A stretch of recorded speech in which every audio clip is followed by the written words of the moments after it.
నమస్తే, నా పేరు డాక్టర్ శ్రీవిద్య. నేను మెడికల్ క్యాన్సర్ ఇన్స్టిట్యూట్లో మెడికల్ ఆంకాలజిస్ట్గా పనిచేస్తున్నాను.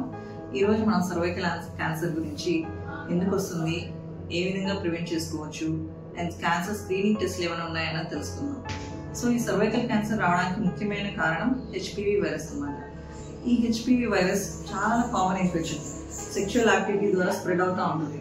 చాలా మందికి యూజువల్గా వచ్చే ఇన్ఫెక్షన్, కానీ అందరికీ ఏంటంటే వితిన్ ఫ్యూ మంత్స్లో క్లియర్ అయిపోతూ ఉంటుంది.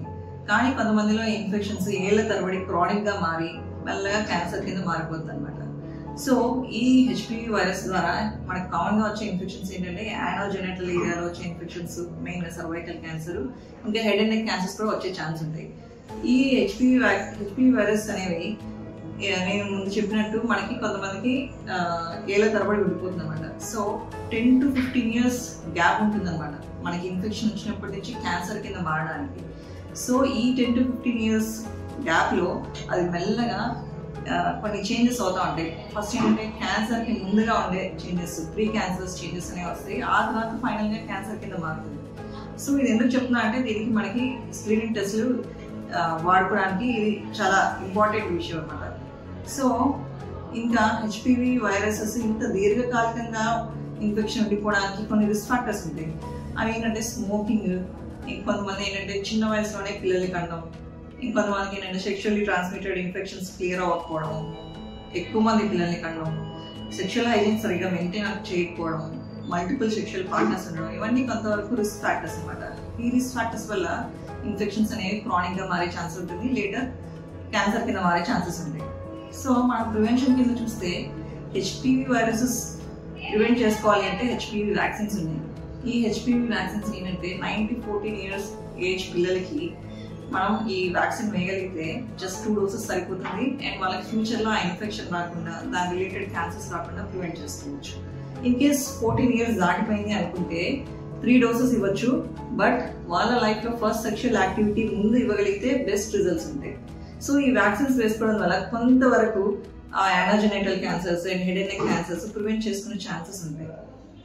అండ్ ఈ ప్రివెన్షన్లో ఏంటంటే నేను ముందు చెప్పినట్టు సెక్షువల్ హైజీన్ మెయింటైన్ చేయడం, ఏమైనా సెక్షువల్ ట్రాన్స్మిటెడ్ ఇన్ఫెక్షన్స్ ఉన్నాయంటే వాటిని త్వరగా క్లియర్ చేసుకోవడము, మల్టిపుల్ సెక్షువల్ పార్ట్నర్స్ అవాయిడ్ చేయడం, ఇంకా ఇట్లాంటివన్నీ స్మోకింగ్ అవాయిడ్ చేయడం, ఇట్లాంటివి యాడ్ చేసుకోవడం వల్ల ఏంటంటే ఇంకా రిస్క్ ఫ్యాక్టర్స్ అనేవి మనం ప్రివెంట్ చేసుకోవడానికి ఉంటుంది. ఇది కాకుండా స్క్రీనింగ్ టెస్ట్ అని చెప్పాను. సర్వైకల్ క్యాన్సర్ సంబంధించి ఒక మంచి స్క్రీనింగ్ టెస్ట్ ఉంది, దాన్ని పాప్స్మియర్ అంటారు. ఈ పాప్స్మియర్ ద్వారా ఏంటంటే కొన్ని కంట్రీస్లో ఆల్మోస్ట్ సర్వైకల్ క్యాన్సర్ని ఆల్మోస్ట్ ఎలిమినేట్ చేసేస్తున్నారు.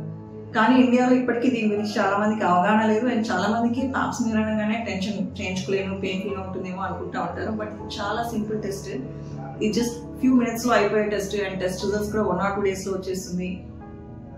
అనుకున్నంత పెయిన్ఫుల్ అయితే ఏం కాదు. సో ఈ టెస్ట్ చేసుకోవడం ద్వారా ఏంటంటే నేను ముందు చెప్పినట్టు ఇన్ఫెక్షన్ రావడం నుంచి క్యాన్సర్ కింద మారడానికి ఆల్మోస్ట్ 10 to 15 years గ్యాప్ ఉందని చెప్పాను. సో ఆ గ్యాప్లో ఏంటంటే కొన్ని చేంజెస్ వస్తాయి, క్యాన్సర్ రాకముందే కొన్ని చేంజెస్ వస్తాయని చెప్పాను. ఆ చేంజెస్ మనం కరెక్ట్ టైంకి మనం గుర్తించగలిగితే క్యాన్సర్ కింద మారకముందే గుర్తించుకొని దాన్ని ట్రీట్ చేసుకునే ఛాన్సెస్ ఉంటాయి. అండ్ ట్రీట్మెంట్ కూడా చాలా సింపుల్గా ఉంటుంది.